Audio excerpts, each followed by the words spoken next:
네, 정기회가 시작된 국회에서는 오늘 더불어민주당 박찬대 원내대표가 교섭단체 대표 연설을 했습니다. 네, 윤석열 정부의 국정 방향과 정책 기조를 고강도로 비판했는데 국회로 가보겠습니다. 박현우 기자 나와주시죠.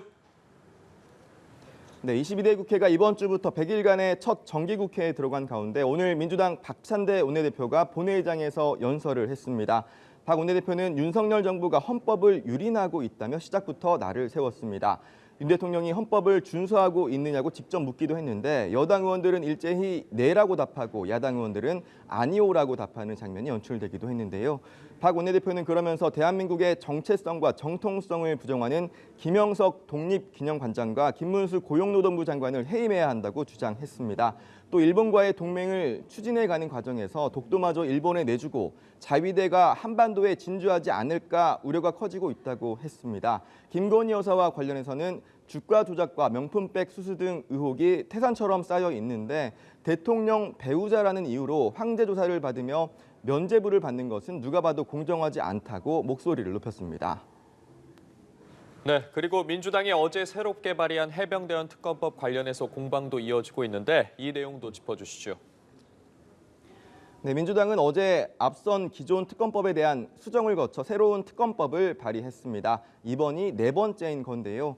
새로운 특검법은 국민의힘 한동훈 대표가 제안한 특별검사를 제3자인 대법원장이 추천하는 내용을 담았습니다. 그런데 대법원장이 추천한 4명 중 2명을 추리는 권한과 이른바 비토권을 야당이 갖도록 하는 내용이 포함돼 있어 공방이 이어지고 있는데요. 민주당은 해병대원의 억울함을 풀고 수사 외압의 실체적 진실을 밝히는 것은 정쟁이 아닌 정의 실현이라면서 특검법을 수용하라고 압박하고 있습니다.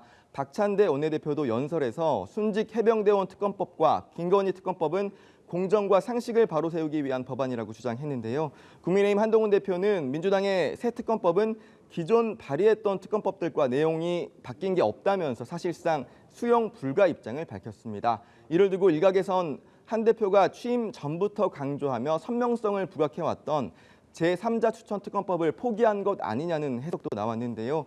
하지만 친한계로 분류되는 박정훈 의원은 오늘 라디오에 출연해 해당 내용에 대해 한 대표가 직접 오보라고 했다고 밝혔습니다.